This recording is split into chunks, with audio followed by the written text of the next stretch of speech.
Pressure's on, Chair. Is that Member Clark? Pressure's on. Short meeting. Yes, I've got one. Short agenda, long meeting. Yeah, exactly. What tricks have we Please got up our don't tempt sleeve? I'm sure you will all assist, members. Welcome, everybody. Vain hope. Good call. Getting lots of quips. Welcome, everybody. Welcome to this meeting of the Auckland Development Committee of Auckland Council, 10th of September, and duly opened. Welcome to the members, welcome to the public that are in attendance, and all our staff in support of the members here today. We might have some local board members joining us later on. Welcome Independent Māori Statutory Board member David Taipari, and I think we'll have member Glenn Wilcox join us shortly as well. So firstly, apologies. Have apologies from the Mayor and Councillor Wood away on council business. Councillors Casey Filipaina, Member Namani, the Deputy Mayor, and Councillors Webster and Walker for early departure. Only if you don't finish by If they get here first. I've got another meeting. I'll move, take the point. Please tell them that directly. Seconded. Thank you, Councillor Brewer. All those in favour say aye. Contrary note. Declare that carried. Item 2, declaration of interest. Any declarations of perceived or actual interests on any items, members? Put them on the table now, please. $3. There being none, I'll go to 3 and I'll move the confirmation of the minutes for 13th of August. Do I have a second? Councillor Penrose, thank you.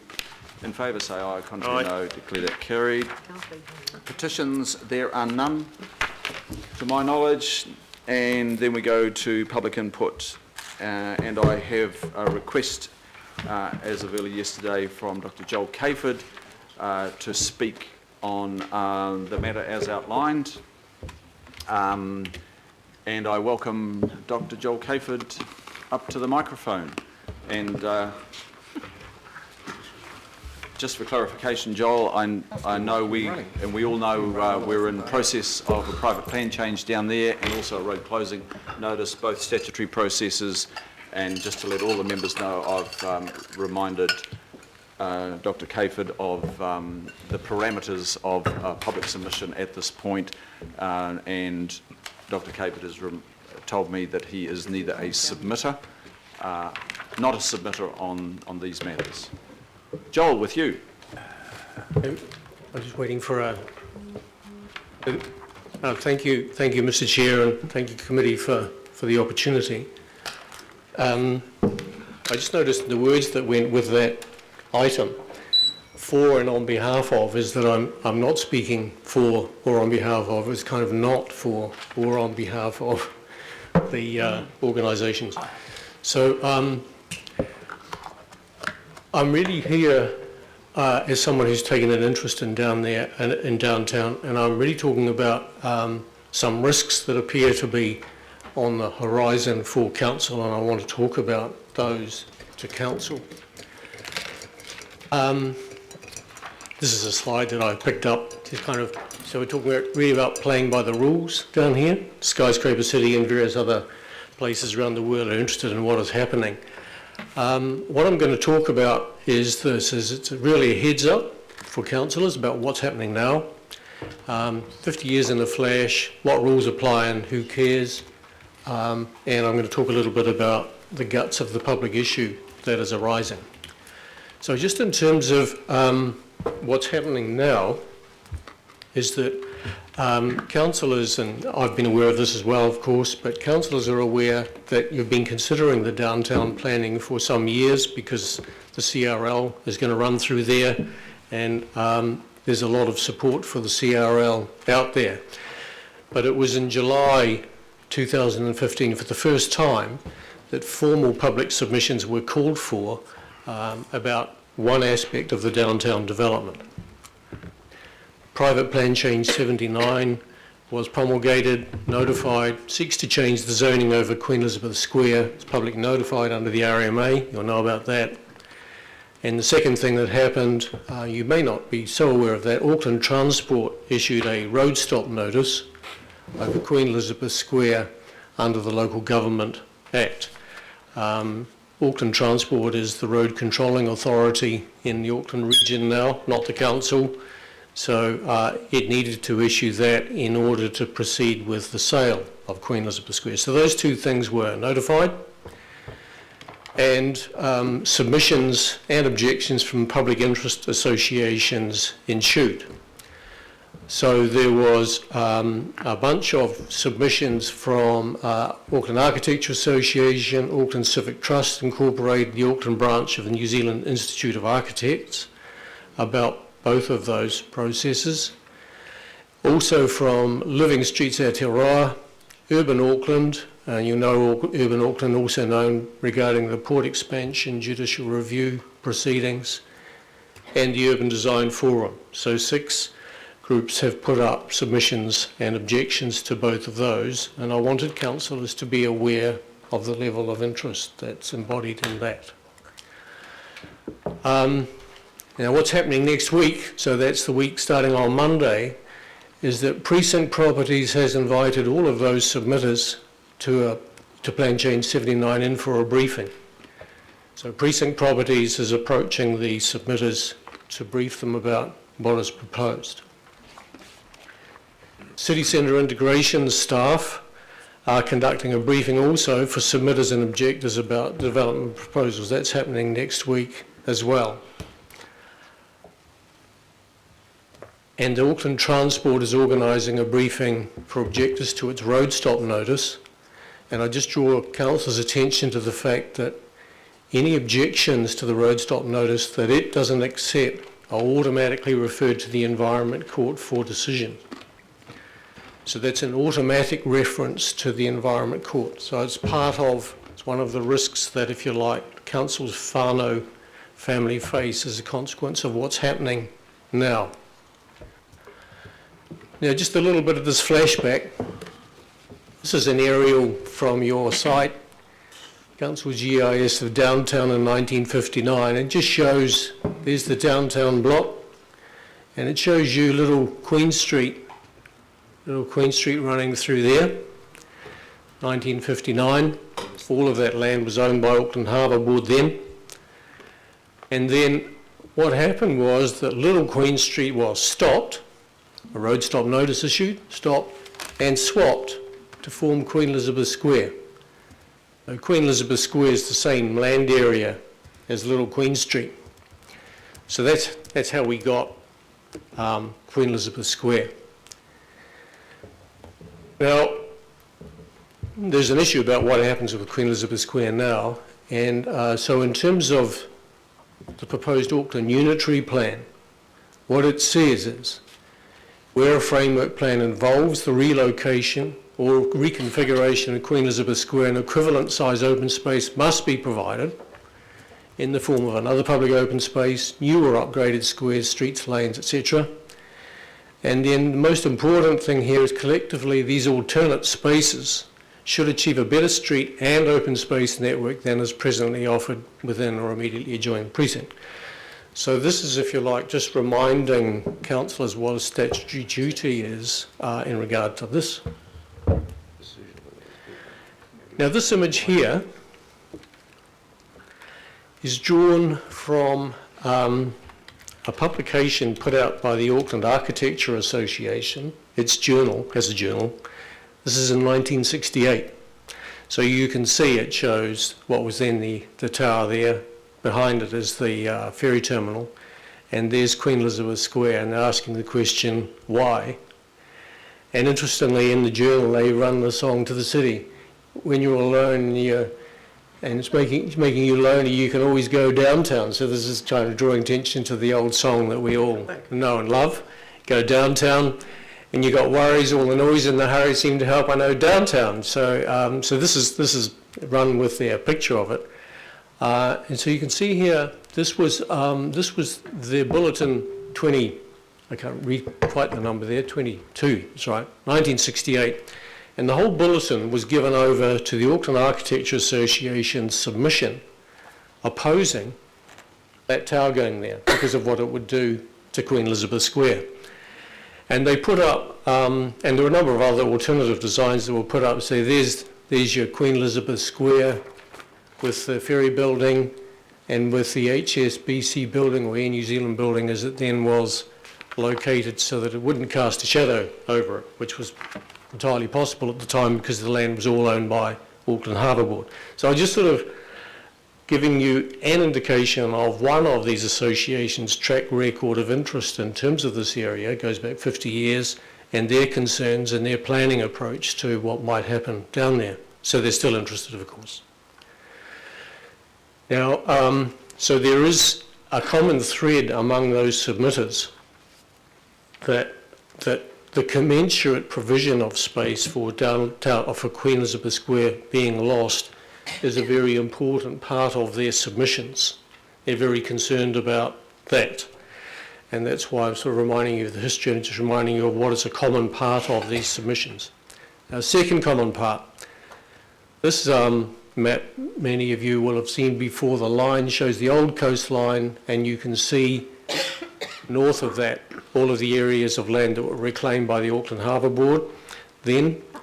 And then a lot of those pieces of land are being changed now. So, for example, the Key Park precinct, which you can see, that's really where the Key Park precinct was reclaimed.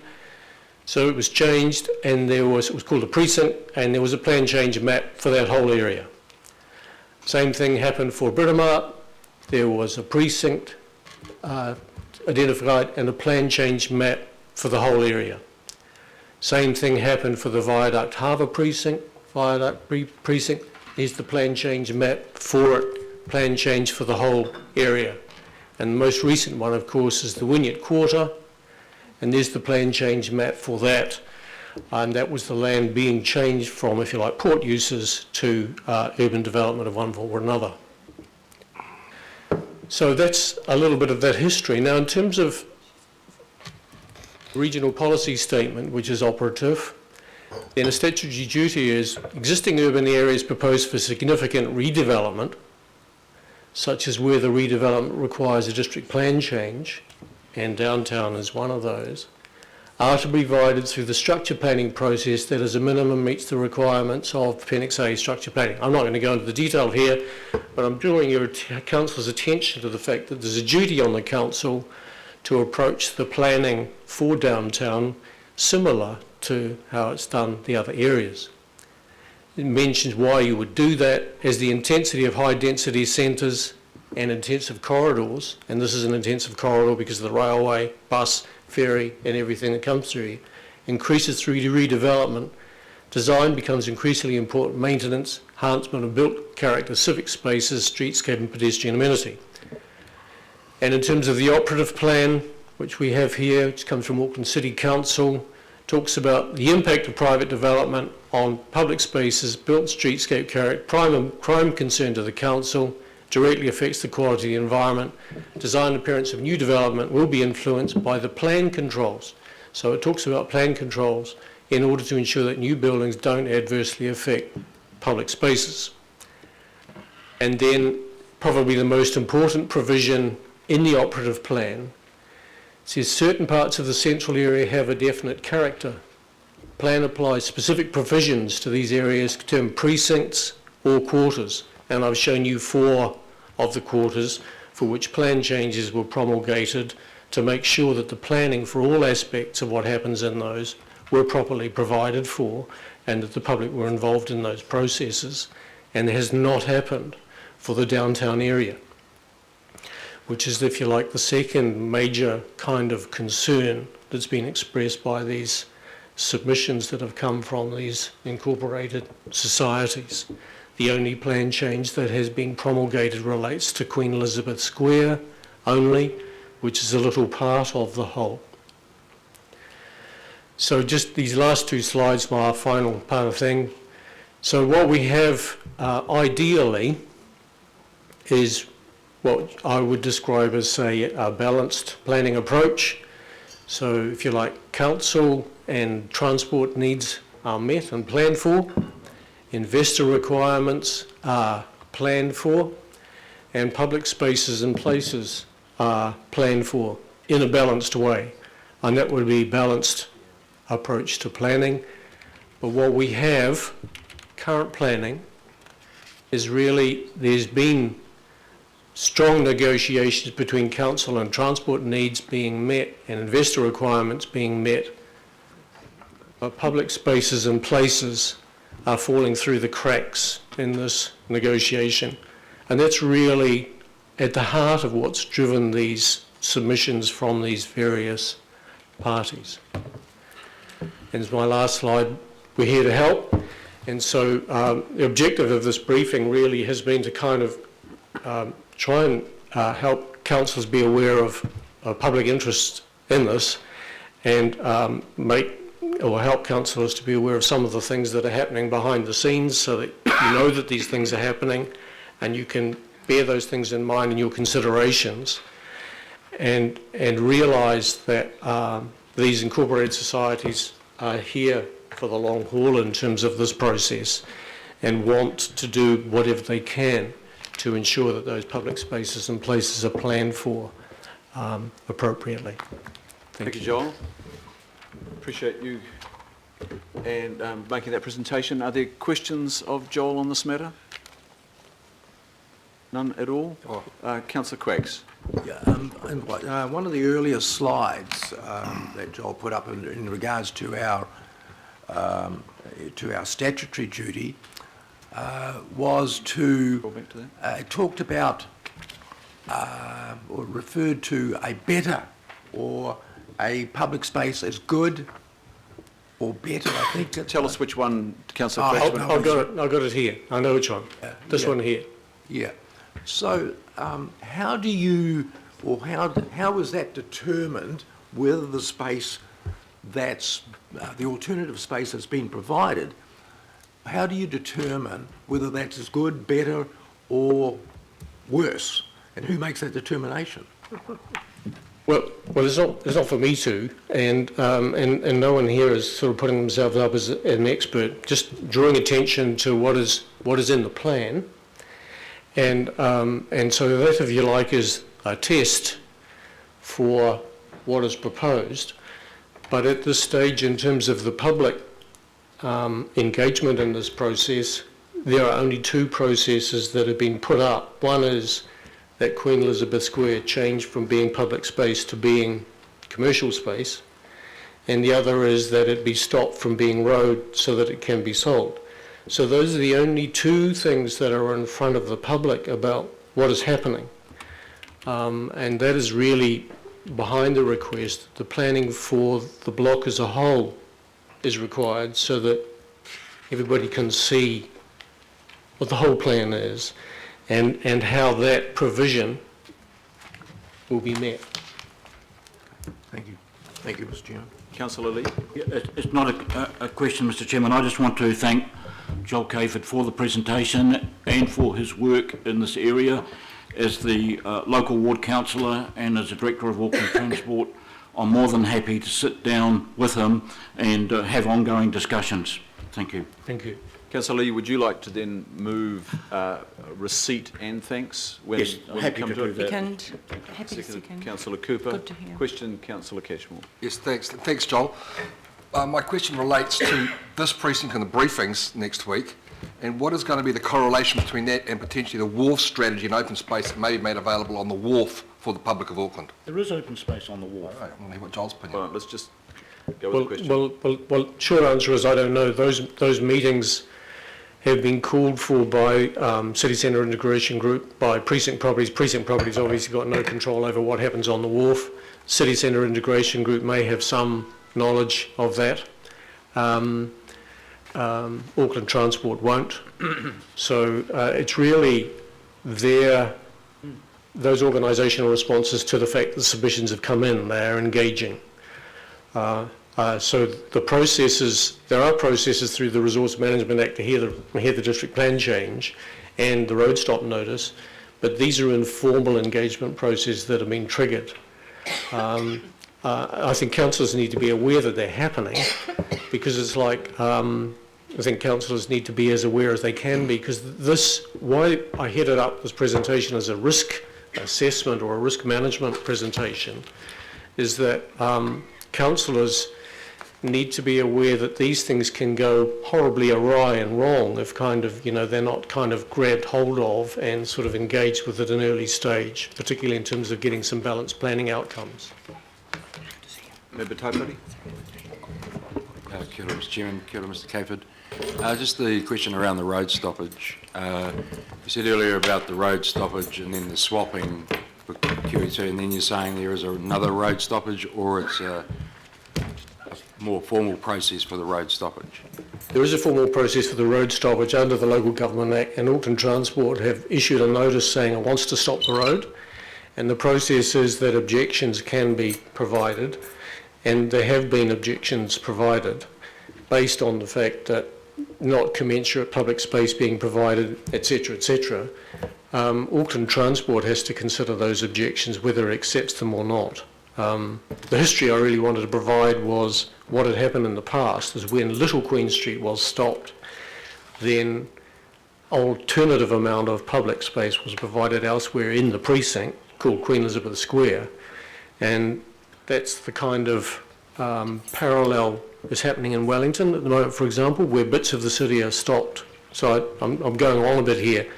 The suggestion is that best practice in the urban environment has been a stopping and a swapping, not just a stopping and a losing.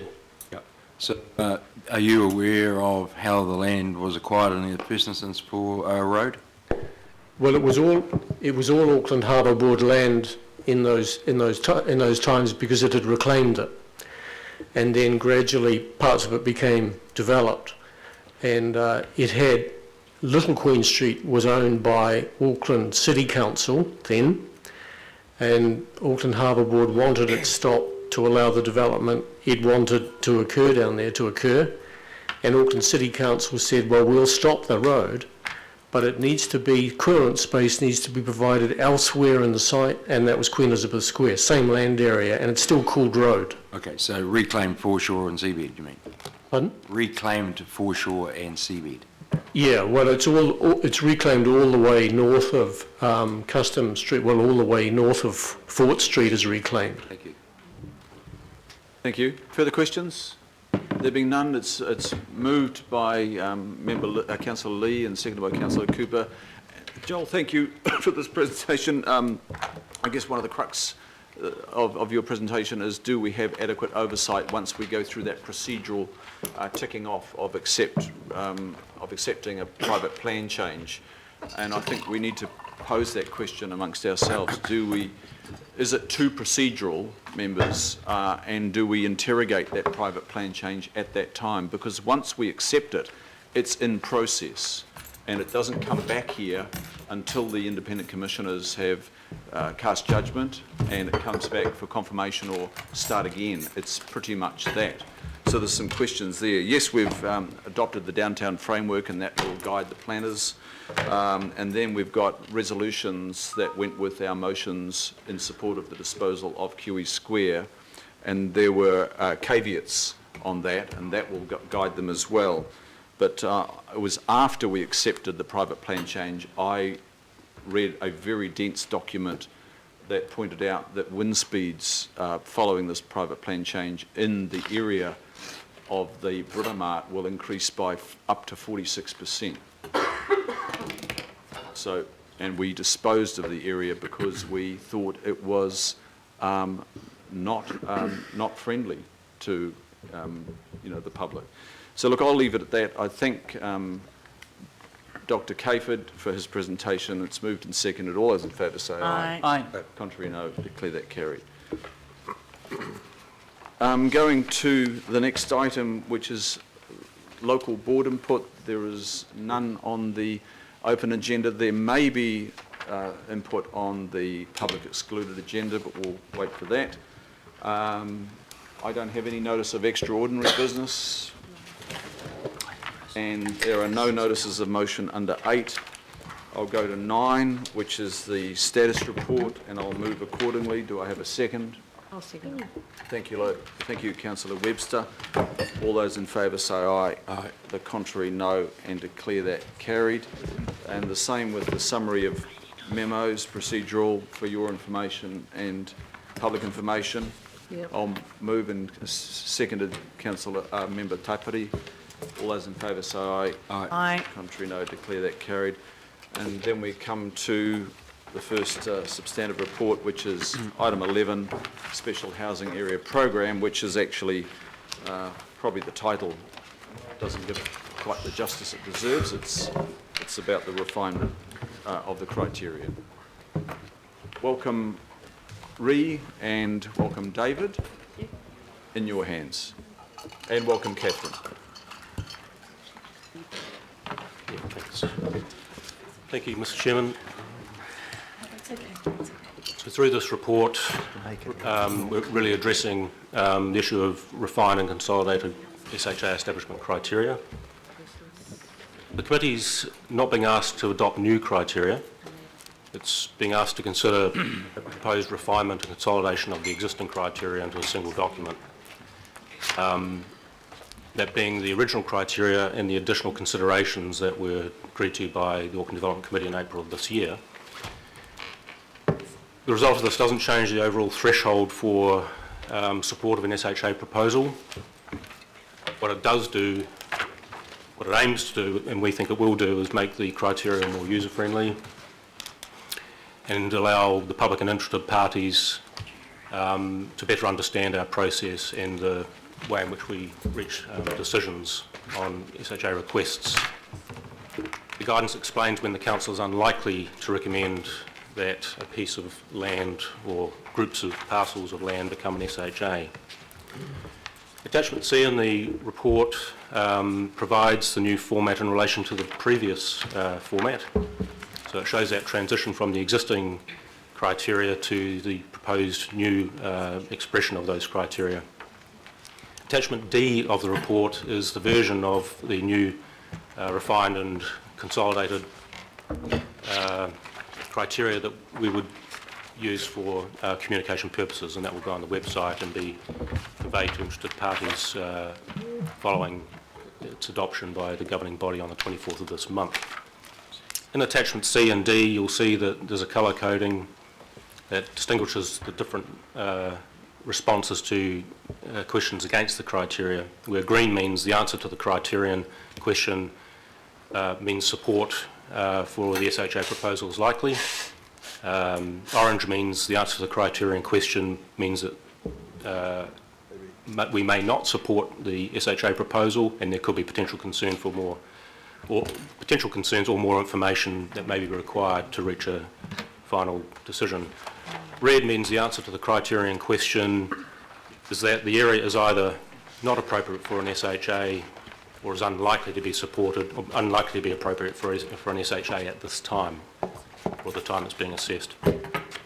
Now, the Minister of Building and Housing must be satisfied, particularly in relation to matters in criteria 1 to 3, because those are the matters that are expressly required under the Housing Accords and Special Housing Areas Act. We must be able to indicate through our recommendations that those criteria can be met. Therefore, a red answer to any of those particular criteria questions mean the council is very unlikely to be able to support a proposal. The report also asks you to consider a couple of process changes. One is that the ADC exercise its existing delegated authority to recommend SHAs directly to the Minister of Building and Housing. That takes away one step in the process, which would be an efficiency gain. That's in Resolution J of the report. Resolution K relates to the committee being asked to agree that the Housing Project Office may decide not to refer to the committee for consideration SHA requests that do not satisfy those mandatory criteria in 1 to 3. So again, an efficiency gain. The purpose of that resolution is to avoid the ADC having to consider requests that could not become SHAs because information does not satisfy the mandatory considerations under section 16.3 of the Act. We're also informing you that in relation to iwi views, which are already a criteria 11, that we are interested in as part of our normal due diligence process, just that from this point forward we're intending to advise mana whenua about SHA requests as an additional safeguard to ensure we don't miss any key pieces of information in our assessment. We would only do that in relation to sites that have already passed our initial screening and have a real potential to go forward as recommendations. We don't want to flood anyone, mana whenua included, with irrelevant information. So there's a couple of slightly amended resolutions which Tam has and are already up. One relates to clause E, or recommendation E, which is really just making a bit more explicit that the committee would refer these amended criteria, refined and consolidated criteria, to the governing body on the 24th for its endorsement.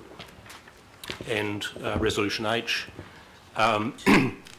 which just proposes an addition to that, having taken into account the criteria and any other relevant matters, so that's a little bit more clear what the intent of that clause was. I just want to, Mr. Chair, I might take some guidance here, because in the workshop we had yesterday there were suggestions around how we deal with the issue of employment, and I'd be quite keen just to explain how we already deal with that. I can do it now, or I can do it later when that item comes up. Feel free to, you know about it from yesterday, Yes. so feel free to expand now. All right, so we think it's a very important matter, and we note that it's been brought up, for that reason. But what I'd just like to say is that it's already, in our view, covered in the existing criteria in the form of the location consideration, which explicitly references access to employment as one of those considerations. In the refined and consolidated criteria, we'll see criterion 4 on page 31 of your agenda report. Strategic location is one of the considerations, and one of the sub-elements of that is sites may be considered strategic if they are in proximity to major existing or emerging employment areas. Also criterion 9, quality of development and compatibility with the PORP. We consider that proximity to employment is already embedded to a significant extent in the Auckland development strategy and the pattern of zoning and the proposed unitary plan, such that you'll tend to find high density residential zones in places that are close to major employment areas. So we do already look at it. We're also interested in any changes to proposed future employment patterns, and we monitor that on an ongoing basis as part of our forward land infrastructure program and analysis. And that would also be embedded in things like changes to employment forecasts that come through our statistical analysis and our REMU team. If employment opportunities were considered to be part of any of the above, then the council would obviously consider that as an important part of our assessment of any particular SHA request. And because the criteria are non-exhaustive, as indicated in the resolution recommendations in the report, it means that if there's some other matter that's raised by any party, such as employment proximity, we can consider it even if it's not explicit in the recommendations, in the criteria. If we were to make it a more detailed recommendation, we would have to look at how we would actually measure proximity to employment, but obviously we'll take guidance based on the committee's decision in this regard. The only other thing I want to say is that the implementation of this, if the committee agrees to these refined and consolidated criteria, as I said, this attachment D would go onto the council's website, and we will communicate it to interested parties. And subject to the governing body endorsement on the 24th, we would use the refined and consolidated criteria in future recommendations about SHA requests following that date. Thank you, David. Catherine, do you have anything to add in terms of the oversight that Legal's had on this quite important document? Do you want to just give us a flavour of how this has been examined by your office and possibly others to ensure that it complies with the legislation, etc.? Legal Services has been closely involved, worked very closely with HPO in the refinement of these criteria, bringing them together, and we've had external legal advice as well, just to make sure that we've got everything as right as can be in relation to legislation, which leaves great areas opaque, but to try and help the council give clear signals to manage expectations out in the community in this last year of the special housing area process. Thank you. Rhea, is there anything further to add? No, Mr Chair, happy to answer questions. So just before we go to the questions, members, can we just, we'll just scroll through the changes, so we'll go to the top. Yeah, I will move it, but there might be some changes. I'll move, do I have a second? Councillor Cooper, thank you.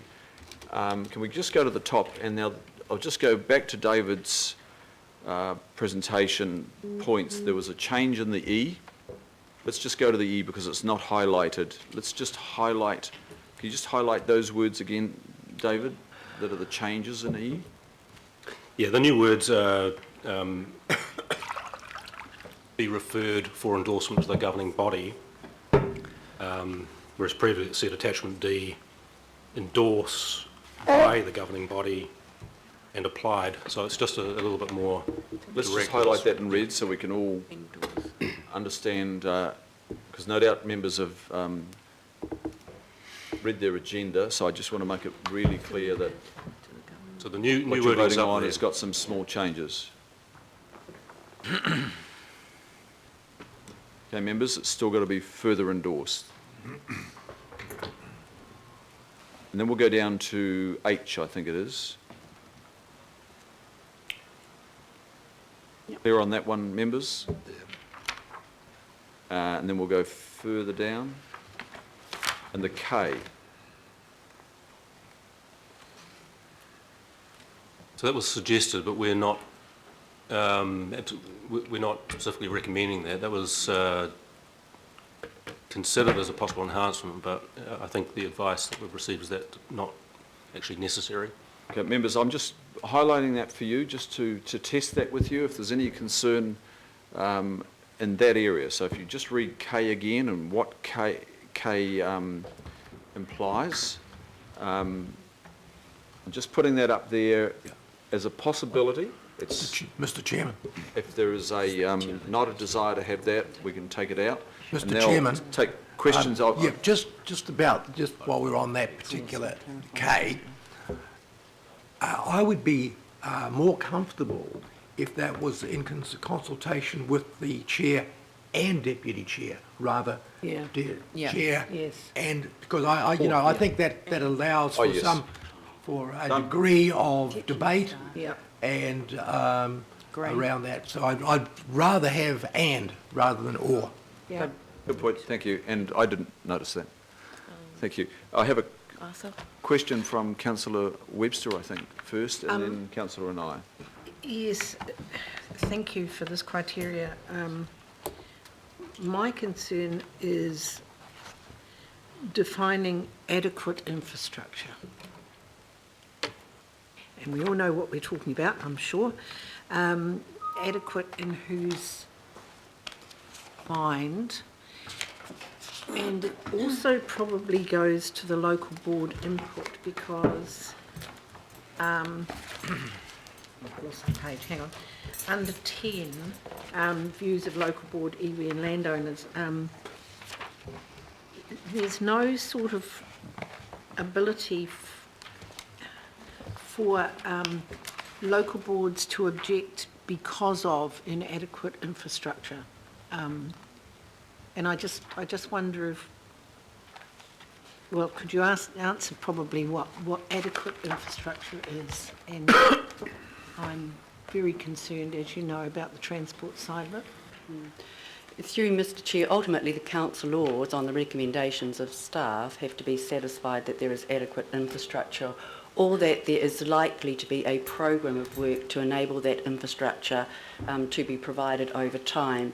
So we have seen more recently, for example, with the Huapai Triangle SHAs, with the council's decision to approve a local residential growth fund, that we can enter into infrastructure agreements with the developers who can forward fund and be reimbursed for development contributions. So while the works weren't provided for at the outset, there was an indication that we could work with those developers and enter into agreements so that those works could be provided and serve that particular SHA. And as you're aware, Councillor Webster, they do refer to transport matters.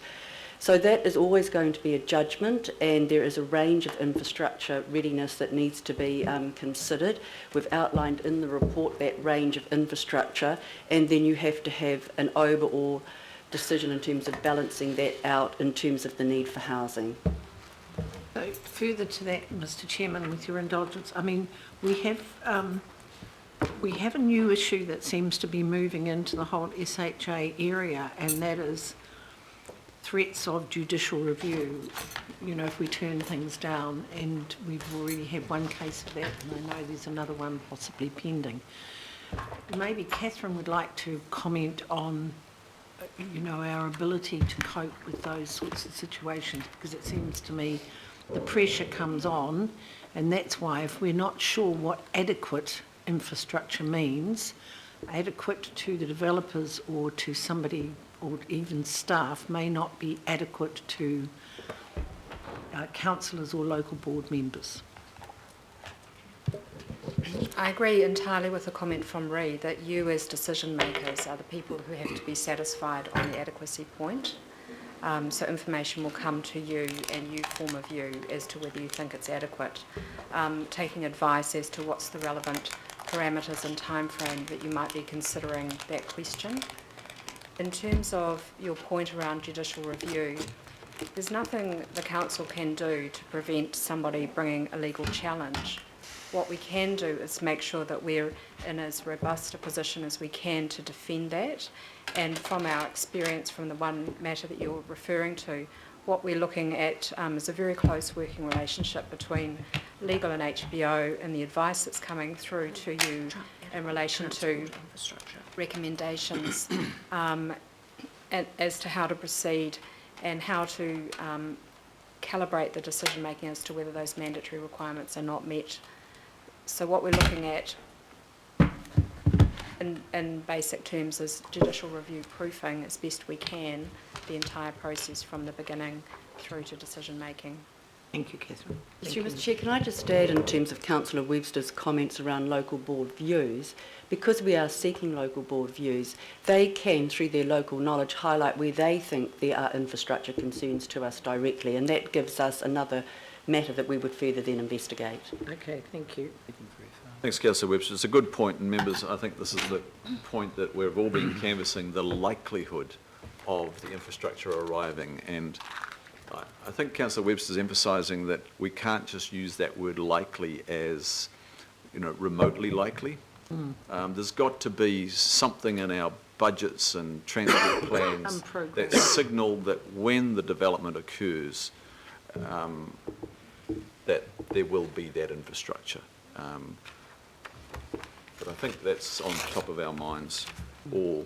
I think I should go to Councillor Fletcher and Quacks, because they do have an amendment, and both councillors, and we have all heard the response from David on the already, in David's view, that that's already incorporated. But I take the valid points raised yesterday in our workshop. Councillor Fletcher, you've heard David's response. Do you want to just take us through how you would like to further emphasise it, if at all? Thank you for that, and I'll also hope that you will give that same opportunity to my colleague, Councillor Quacks. I just want to touch on it briefly, and it's not in any way intended to be disrespectful to the staff and the assumption that that is already a factor. I guess I'm in that belts and braces mode where I want to see it explicitly stated as part of the criteria. There are just so many unknowns for us at the moment, and we've had a brief discussion in and around the transport infrastructure issue, and you know, we are hanging our hats on the transport accord with government, and you know, we are responsible for the oversight on this, and I really, in a governance sense, I feel that keenly. And to that extent, I think it seems to me only logical that we give explicit criteria for that consideration. It doesn't change anything, perhaps, in the officer's mind, but it gives a very clear steer to any of those who are contemplating, developers contemplating special housing areas, that that is something that we wish to see. And the reality is that we don't know at the moment whether we're in a housing bubble or not. You know, we don't know that. The interest rates cut today, the possibility of further cuts. There's just so many unknowns that it would seem logical to me and prudent that where we're looking at this development and we're trying to open up housing areas and housing for Aucklanders, that we are mindful of where those jobs are likely to be. So, you know, I just see it as a belts and braces provision, and in no way disrespectful to officers, and I'll hand over to Councillor Quacks. Oh, thank you. Quacks. Yeah. Look, thank you. And it's been my concern, I guess, for some time that we ensure that the SHAs do have, the people that are moving there do have access to employment. And, you know, that's why I was quite supportive, well, in fact, very supportive of the Bremner Road development in South Auckland, because we know that that's an area which has higher employment opportunities. And I just want a little bit, like my council colleague, in terms of being a little bit more specific, because what it says here on page 31 are in close proximity to existing or emerging employment areas.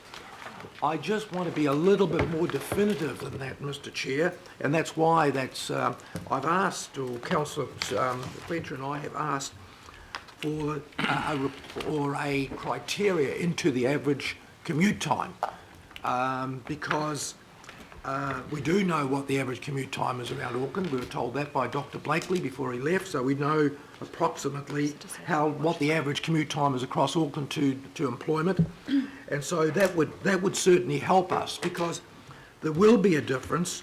It may take somebody a lot longer to get there by private motor vehicle, for example, than by public transport. So I think that there is an opportunity there to be a little bit more definitive around those employment areas, and that is going to be a very important consideration. I just don't think that criteria in there are in close proximity to major or existing or emerging employment area is quite definitive enough. I'd like to be a little bit more definitive, and that's why we put up this recommendation for your consideration. Thank you both members. Councillors, for the other members, I've sort of considered this, and I think we've heard from the staff that this is referred to, but our councillors, Fletcher and Quacks, are asking for a further refinement. I'm supportive of that from the chair, but I'd like to just get a feel from others. Is there a feel that we can support our two councillors in a further refinement in that area? And I'm happy just to incorporate it as one of the points. There might be other points in the discussion. So can we just park that one? And on this particular item, Councillor Cooper, I'll just go to Councillor Brewer first. Oh, sorry, Councillor Anai, then Councillor Brewer, then Councillor Cooper. Just back to Kay, please. Okay. Yeah, I just have concern here. So what happens if a developer still wants to pursue his questioning, which has been blocked off at this?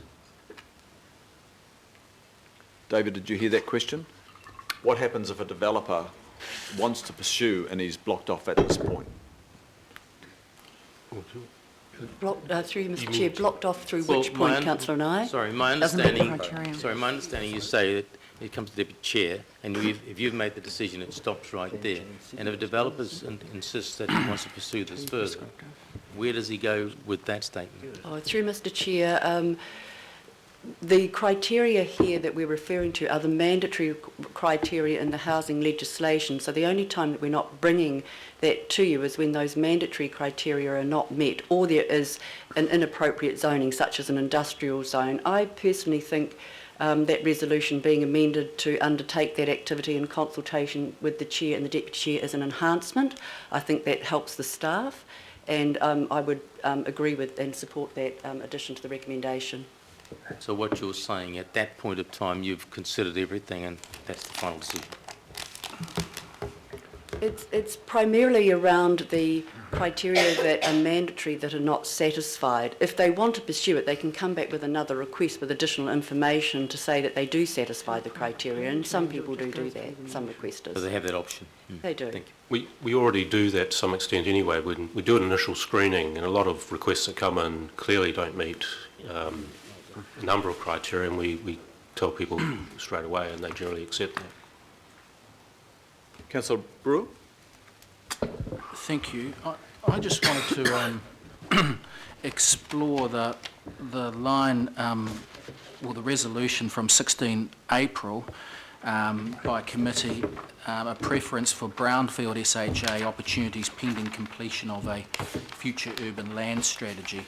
So one of the aspects of these recommendations and this endorsed criteria, I presume, is that we're picking up on that 16 April resolution, and we have got a preference for brownfields development over greenfields. So again, following on from what Councillor Webster was saying about legal challenges and judicial reviews and that, so within the HASHA legislation of 2013, we have got that ability to change direction, to put a greater emphasis from greenfields, where we may have been, to brownfields. That's within our rights? Yes, that's our understanding. So the criteria are a mix of mandatory and discretionary matters. So the mandatory ones are the ones explicitly referenced in the HASH legislation. The others are matters that the council considers to be important, and ultimately it's the council's discretion that leads to a recommendation to the minister. Yeah. Well, one thing I wanted to test is that the future, where are we? I've lost my way here.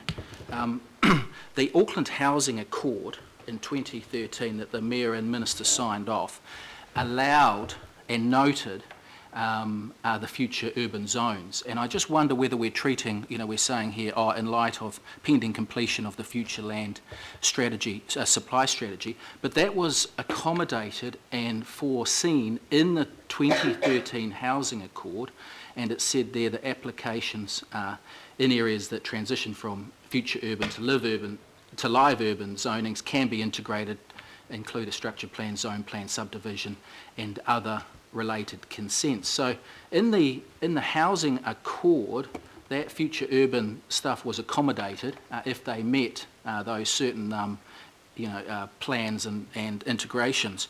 And I suppose my concern is that the future urban development was potentially encouraged back in the Housing Accord on very tight conditions. But potentially now, are we kicking it for touch? And again, it just comes back to, as someone who reads the Housing Accord or a greenfields developer that thought they were getting there, are now saying, oh no, we're going to focus on brownfields. And I suppose my other comment is, brownfields in the legislation has a minimum of 4 dwellings or more to meet the criteria of SHA status, where greenfields has 50 dwellings or more. I see that there is a request to lift the 50 dwellings as a preference, but when we go from greenfields, big developments, to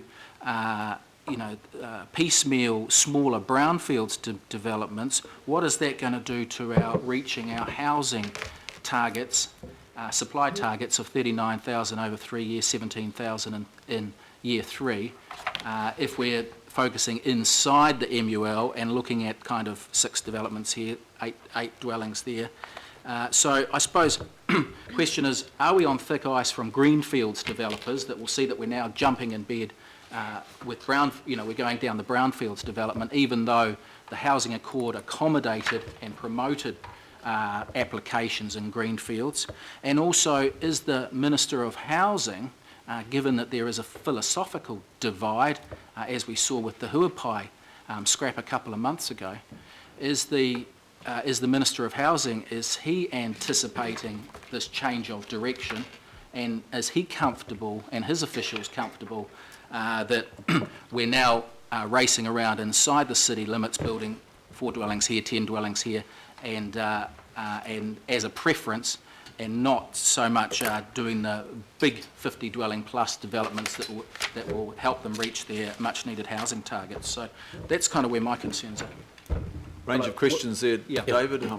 So firstly, on the 4 versus 50, that relates to qualifying developments within SHA. So I think that really just signals that we expect within a brownfield area that the actual applications coming forward might be significantly smaller than you'd expect in a greenfield situation, and that tends to be played out in the process that we're seeing in existing SHAs. The preference for 50 or more was partly in response to this committee and the council in general not wanting to take up a lot of time and effort creating SHAs for very, very small developments. So again, it's only a preference, but it doesn't mean we can't ignore smaller developments, but we're basically saying we will look more favourably on SHA requests in brownfield areas that are small if they have some particular feature, like they're particularly affordable or some kind of exemplary design or something. Regarding the future urban land supply strategy, the Minister and MB are well aware of our current preference for brownfield over new greenfield, but again, it's a preference. We communicated it to all everyone on our database, including the existing greenfield requesters, who are essentially waiting for the council to complete the future urban land supply strategy, and we're waiting for that as well. It's in progress, and we can use that to inform our further due diligence on those requests that are sitting there waiting. But in the background to that, we've already established 97 SHAs, and 2/3 of the potential yield from those are actually in future urban zone land. So we've already made use of that direction in the Housing Accord to enable future urban zone land, but it's only in those areas where we're satisfied that we can achieve the infrastructure requirements. One of the reasons why we have wanted to just put on hold those greenfield SHA requests until the future urban land supply strategy is in place is that's going to respond to future infrastructure commitments and directions, so we can actually use that information to determine which of those requests are supportable and which ones are not. So just recapping there, Mr. Chair, so housing supply targets, this will not have a negative effect on going more brownfields than greenfields, will not have a negative effect on reaching the anticipated and well publicised targets. You're confident that? No, it won't affect our ability to reach those targets for 2 reasons. One, the Housing Accord targets 39,000 sites and dwellings over 3 years. Any additional greenfield SHAs at this time won't have any impact on that. They'll be important for ongoing housing supply, but they won't register in the remaining year of the Housing Accord.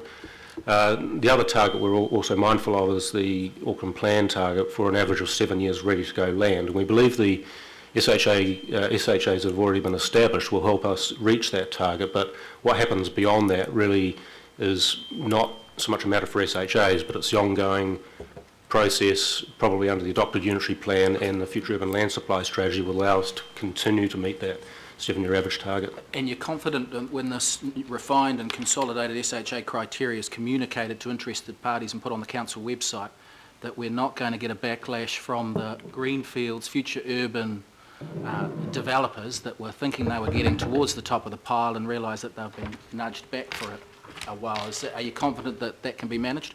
Well, we're already managing it. They're already aware of the process we're going through. I imagine most of them have submitted on the future urban land supply strategy, and so the strategy team will be aware of their views. We're on ongoing dialogue with a number of them, wanting to know when we're in a position to have another look at their request, but some of them are probably not very happy, others are accepting of that.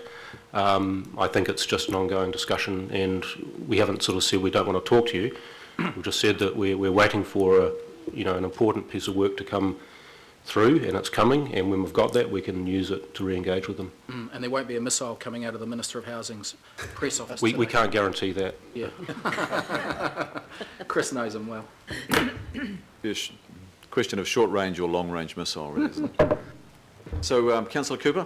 Thank you. And so I want to talk to that amendment just to understand, Mr. Chairman, on page 40 in the refined criteria, the second to last bullet point in number 4, is it meant by the mover and seconder that we need, it's got here, are in close proximity to major existing or emerging employment areas?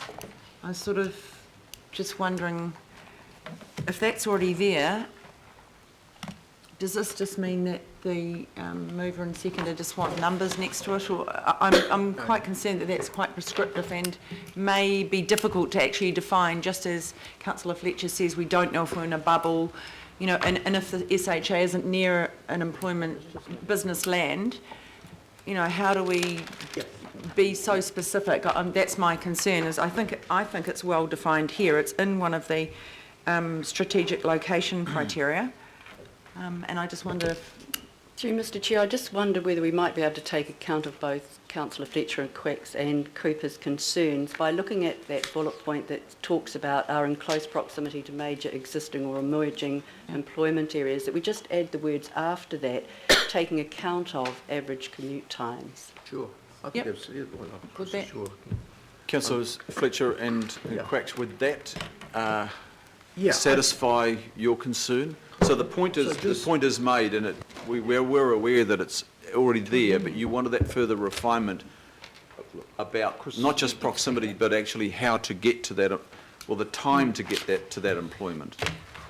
Yeah, and look, thank you for that, Ria, because I think that pretty, from my point of view, and I defer to Councillor Fletcher on this as well, but that would satisfy, I think, or it meets a requirement, or it meets the intent of the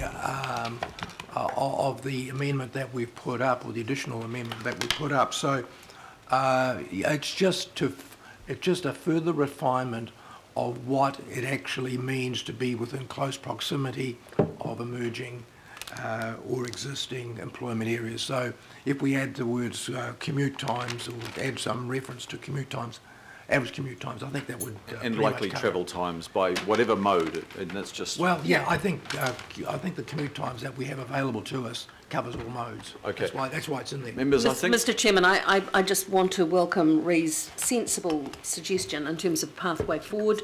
As we articulated, there was absolutely no intention to devalue the officer's recommendations on this, and I think that this actually gives us a measure of comfort. Councillor Cooper, did you want to just finish that off? You're fine. Well, I guess the thing is we can never actually say how many, it's pretty difficult, but I think that makes it in line with the other parts of this, where it talks about distances from train stations, transport nodes, etc. Puts a little bit of tightness around it. Thank you. Okay, members, maybe it's, we'll just possibly frame something that the Chair and the Deputy Chair review those further refinements, and then you'll see it come back for endorsement at the So I guess there's just no governing need body. for an amendment now. Councillor Penrose. Yeah, thanks, Chair. Mine was along the same line as what you've just been discussing there. Look, without relitigating what I spoke at the workshop yesterday, and picking up on Councillor Quacks's comment there in regards to this process, it's a given really. To say my understanding through this whole SHA process was that we had a number of criteria, whether it's wastewater, stormwater, reticulated water, transport, jobs was one of the key and prominent ones that we had to be really particular about. But on saying that, some of these are outside our realm, as we know, as I spoke about yesterday, and Councillor Quack enlightened about Bremner Road. Drury South projects really around the government.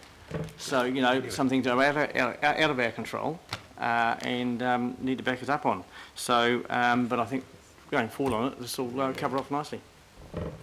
Thank you, Councillor Penrose. Just for Councillor Brewer's and others' benefit, we will be having a workshop on the future urban land supply strategy in October, so it'll be coming by us. Just a question of my own, and we did have probably a very a cursory introduction to this yesterday, and I acknowledge that it wasn't an in-depth, and it was not intended to be an in-depth yesterday, so we're just taking a little bit of extra time here today. Just on page 28, or David, sorry, whoever. In the earlier resolutions, we referred to other infrastructure. We referred to, I think, healthcare and communications, but they're not there now, though education is. Is there a reason why they've been taken out? Through Mr Chair, we have always considered health needs, and we've looked at the way in which district health boards operate. They operate, for example, in terms of their hospitals, very much on a sub-regional basis as opposed to a more local basis, and they have a modus operandus of also trying to have a prevention rather than cure scenario, so a decentralisation of health officials. Now, we have tried to obtain, specific data on that in terms of number of GPs and those sorts of things, and on occasions looked at where the particular local health facilities are. But we've taken, I suppose, that overall strategic understanding of how health facilities are provided for. So that would be the main reason. Okay, and telecommunications, I think no one's going to build anything without and being we'd connected. certainly do that on subdivision and through the consenting process. That's taken care of. And my other question of 3 questions is page 31 on yield, the 50 dwelling yield. My concern there was in the brownfields area where that can be a little bit harder to accomplish. Did you consider a lower number for, say, minimum yields in the brownfields area? Mr Chair, I don't think the 50 is precluding a lower number, and that's what David was saying before. So we would look at each circumstance, and these criteria do allow that discretion. For apartment buildings, for example, it could be anywhere from 30 up on one site, and so they would meet that yield of, getting up towards the 50. We're just trying to indicate that we could have multiple small SHA requests, individual sites, and at this stage in the accord process, we don't think that necessarily is the most efficient and effective use of staff time in terms of the due diligence and the effort. And so we're trying to encourage a greater scale even within the brownfield areas. So our earlier resolution of 16 April referred to the strategically important 50 minimum, but then it went on or. There was an or. So it was strategically important and 50, and that's carried over. But then there was an or, exemplary, that meet the objectives of the Auckland Plan. And you're saying that that is still embedded in this criteria, though it's not in specific words, but there is room for that to be enabled. Through Mr Chair, there is the discretion there. I'm just wondering whether we need to add. I'm just going to just double check the wording. So I'm looking at the moment on page 31 and 32. We've got, in considering this criterion, the councillors may consider any relevant information. So we could add in exemplar or similar wording, Catherine. I don't think that would be a problem. If we just want to make it in that little note underneath on page, I'm looking at page 31 at the moment. Bring up some of those wordings, Councillor Darby, that you're referring to and just add into that. Is there a willingness to carry that over? It was in our resolution, and I've just observed that it's those exemplar developments, and they have to be really high quality. They're the ones I'm referring to of a lower yield than 50 in the brownfields. If I could assist there. Catherine. Turning to page 34, looking at criteria 9, which has to do with the quality of the development. You'll see on the left-hand side of the column there where the April resolution is reflected there as a preference for requests that are exemplary, and that's translated into the considerations around the quality of the development. Yep, and I read that too, and I thought there also needed to be that exemplar reference under yield, just as personally, I think it needs to be beefed up in that area. It's not going to matter. Is there a willingness amongst the meeting to Yeah. just beef that area up? We don't want shonky stuff. I'm hearing yes. Stuff. And then last point, on page 33, I notice under reference to brownfields, we've got the zones mentioned there, but it does not mention for brownfields, it doesn't mention town centre, but if you go over to the page to 8B, it does mention town centre. So brownfields, why is there no reference to 8A applying to town centre, or have I misread it? Councillor, through the chair, I'm just currently looking at page 33. There's a reference to town centre on that page there. Is that what you're referring to? Yeah, under the middle column though, Yep. there's a list there. It does say town centre there, it just doesn't, so what's carried over into attachment D are not the left-hand column, but it's the middle and the right-hand column, correct? And in carrying that over, 8A does not reference town centres. 8A doesn't reference it under the centre column. Through Mr Chair, the original wording when we looked at attachment C, those zones were the zones that were in the Auckland Housing Accord.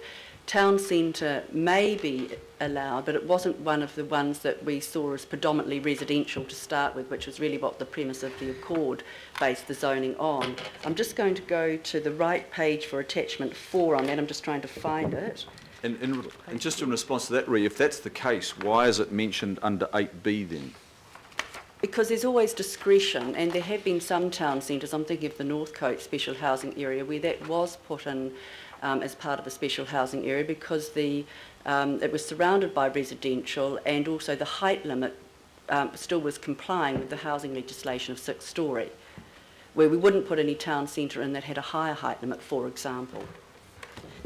But I'm just trying to find sorry, there's so many pages here. What page were you on, D? The number D. It's possible town centres there unintentionally. I think we need to have a close look at it because if there is a difference between them, it's probably unintended, and we just need to have a close look at it. So there's a possibility that town centre could be added into the listing of the centre, or take it out of the other one. But it wasn't a target zone in the Accord. I think the purpose of this clause is really to identify those target zones. Town centre wasn't one of them, so it's possible we should take town centre out. Okay, I'll live with that. Any other? I've got Councillor Cashmore. Thanks, Mr Chair. Just a couple of very quick questions. One is a mention of the fact that there is ability for creation of housing can actually be the driver to create the infrastructure. And sometimes the amalgamation or the conglomeration of different housing blocks in an area can actually enable build the infrastructure going forward. So that's sort of covered off here. And the other one is a cross-border infrastructure. So on Monday I was with Waikato District Council, and they, Pokeno, Tuakau, Wharata and Huntly, talking, probably 2,500 houses over the next 30 years. And I know we can't influence them at all, but that has an immediate effect on infrastructure in the south, motorways, roading, and so forth. So is there anything in our formation of SHAs and these criteria that we can use that effect of over the boundary effects upon us?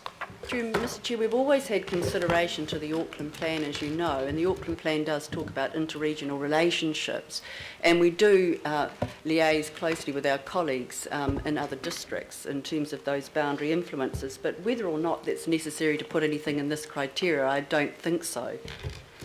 I mean, we've got strategic locations, so in a sense we can look at that, and we are looking at what the zonings of the unitary plan are and have taken into account, in a sense, interregional issues through that.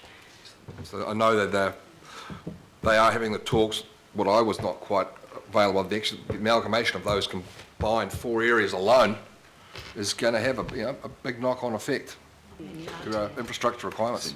And certainly, you know, when we're working on infrastructure, those interregional relationships are important, and I've just forgotten the name, but the Strategic Alliance, the Upper North Island one, for example, is a mechanism, a vehicle to make sure that those matters are covered. Thank you, Mr Chair. Important point that, actually. Councillor Brewer? I just wonder if it's worth an addition, given that we are putting a preference there for higher yielding brownfield sites, Mr Chair, given that brownfields in the past, you know, we've been looking at SHAs of, you know, 6, 8, 10 dwellings, that maybe we add something for the sake of ourselves and local boards, that given a preference for higher yielding brownfield sites, that early and extensive consultation with local boards and local councillors remains a priority for the HPO, because as we know, 5 dwellings compared to 50 dwellings, when you're fast tracking and limiting notification, everything else is going to be a lot more problematic for us potentially than you know, putting 5 dwellings on a quarter acre section and calling it an SHA. Okay, is there a... Oh, are you hooking this off a particular part of the criteria, or is it a separate? I would just drop this right at the bottom as an M at the bottom. That's a catch-all. And this is a check. This is check, the political oversight. This is just to say, yes, we're going for high-yielding brownfields sites potentially. The exemplary ones we don't need to worry about because that's all, and that we're going to make not an extra effort, but we're going to HPO will continue the strong and close consultation with local boards. Just noting that these are potentially more problematic at a constituent level. So you're particularly focusing on the 50 pluses. Yeah, but just say higher yielding. Yeah. And is that brown and green? Well, I've just put brownfields, okay. Given that that's the preference in this criteria. David or Reid, do you have a comment on that and how you might address that, if you'd want to address that? I think that's, you know, you could see that as a process enhancement, and certainly we would respond to that to our best effort. Okay, we'll frame some words up. I think what we might do is we might go to some other items and then just refine the motion that's on the floor at the moment, if that's okay with members.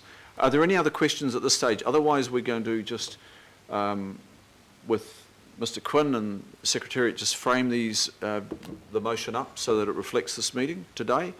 And we might just go to, I think, some procedural items. So if it's no further questions. So when we come back, we will just be looking at the motions on the board and then voting on them, or having if there's any further debate. I'm open to that as well. So maybe if we can just, while the staff are doing that, do you mind? Break. Yeah. Welcome, Dean. Do you want to take a break for 5 minutes because we have to go into public excluded? Let's just take a break. I think we're... So it is only 5 members if you want to take a coffee. Darby's one on the exemplary. That's the only one that we've really got to worry about now. I think the other ones we've got only. So he was worried about it.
minutes.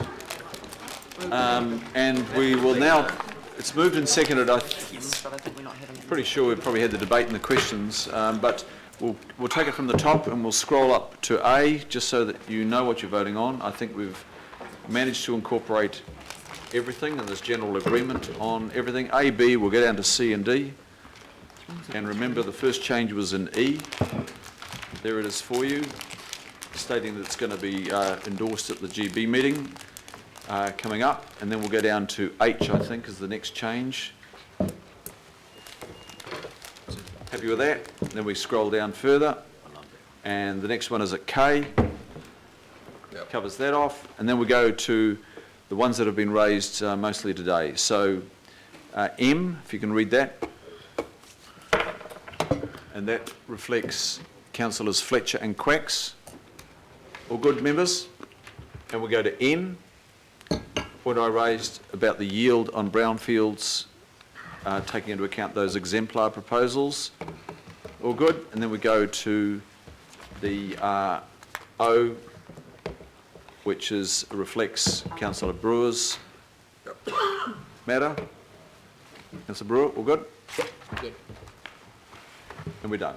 Is there any debate on Councillor Webster? Sorry, Mr. Chairman, there is just one other issue that I want to bring up, and it's something that particularly my colleagues, Councillor Walker and Councillor Watson, would be involved. You know, when something goes wrong with a development, can you assure me, Bree, that the development that comes in that gets proposed, i.e., you know, good design, urban design, town centre, amenities, actually then gets appended somewhere so they can't change that? I mean, you know what happened in Gulf Harbour when we had, you know, the original development was going to be absolutely stunning, fantastic, and then they sell off a bit of here and sell off a bit there. And then you end up with a complete... Full of leaky homes. I was going to say something even worse, but never mind. So can we, you know, have we got certainty of that? Because, I mean, some of these bigger SHAs are going to take quite a few years, and we want to make sure that, like areas like Kensington Park and Millwater, you actually get what you started out with. Yeah, through Boston Road.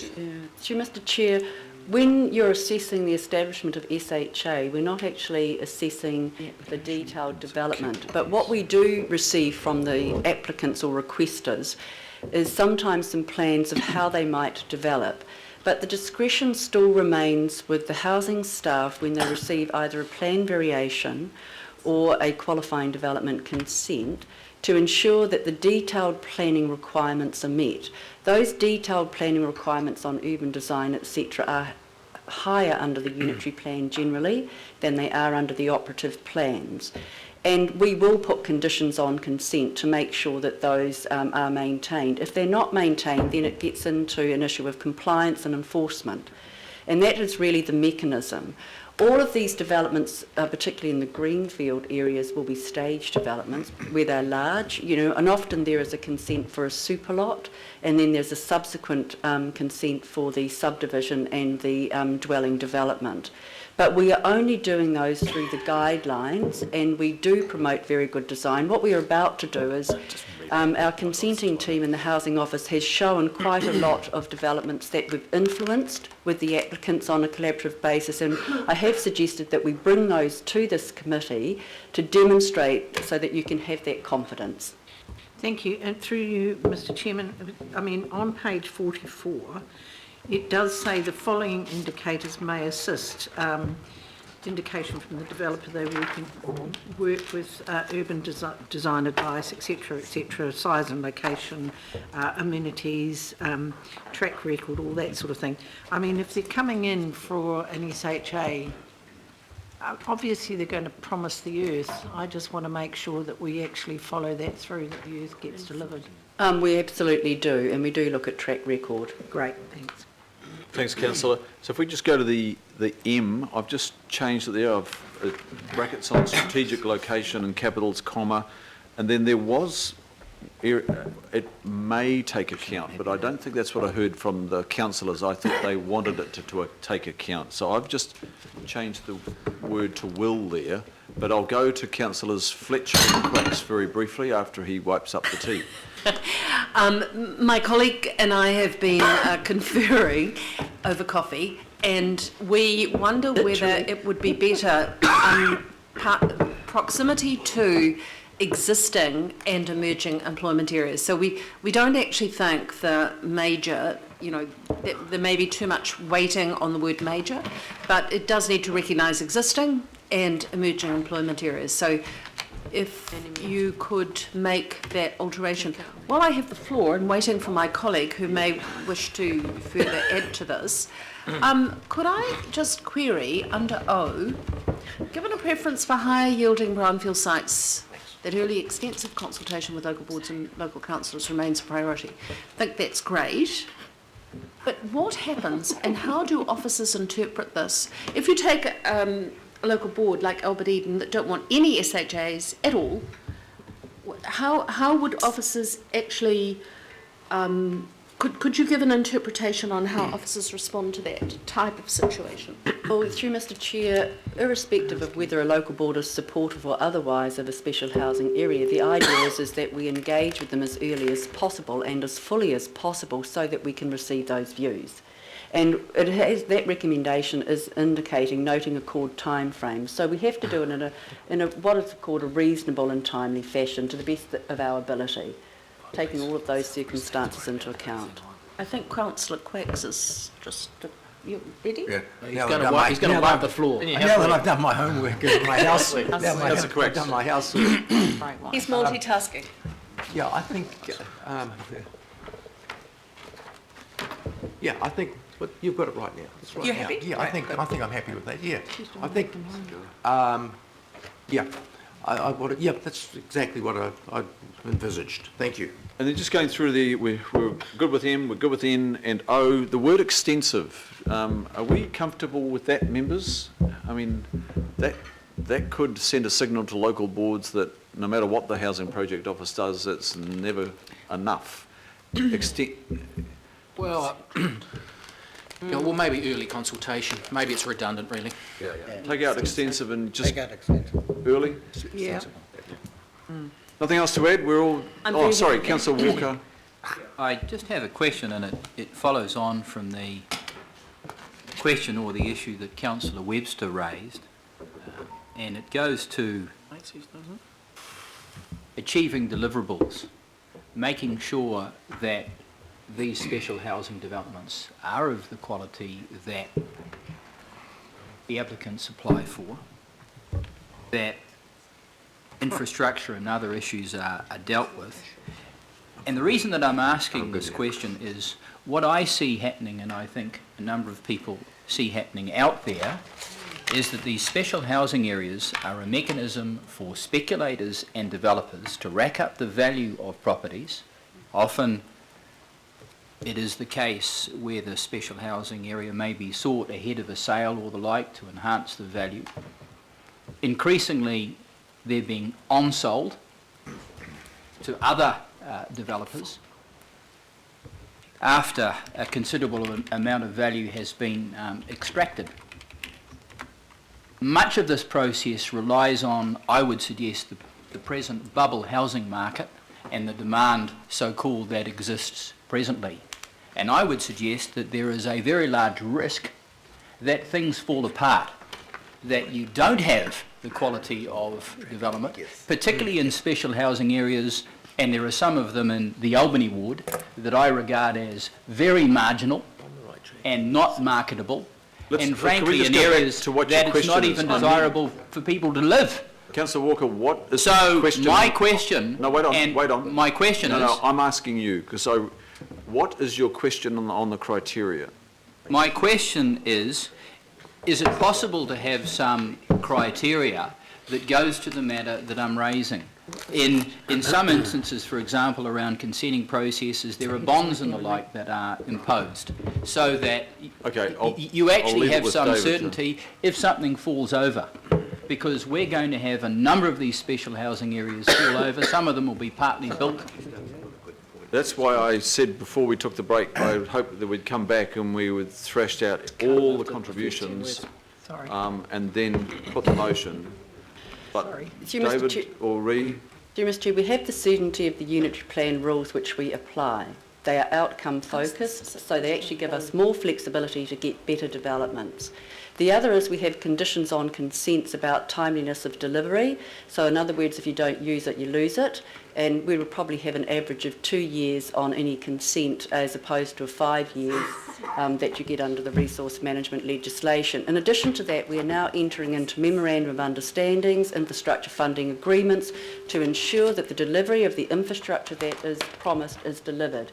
And we will enhance that even further with some of the new special housing areas coming through where a developer indicates that they might supply infrastructure, say of a community nature, that there is agreement before the SHA is approved. So we really welcome those opportunities, and I think through the special housing area process, in fact, we have enhanced that already. Through you, Mr Chair. Councillor Walker, and specifically, I've got a question about, let's say, a bond. The history that we've had around leaky buildings is you have shell companies, and we have such companies involved with special housing areas. Councillor Walker, I'm going to call it quits. They just go belly up. No, Councillor Walker, everybody had the opportunity to refine the criteria before we took the break. And now you're coming in very late, and there's a lot of comment beyond the criteria here. And it's interesting, but it's not what we're here for here today. It's not the subject matter here today. So I'm going to put the motion now. It's moved and seconded. All those in favour say aye. Contrary, no, and declare that carried. Thanks to the Housing Project Office team I wonder when it that will are here come today. Probably when something goes belly We'll up. now go to the next item. There's no extraordinary. Therefore, we're going to public. It is just So I need to move the procedural. It's moved by Councillor Clow. Thank you. I have a second. I'll second it then. All those in favour say aye. Contrary, no. Declare that carried. So this part of the meeting, thank you to members of the public that are here. Thank you for being here, members of the public.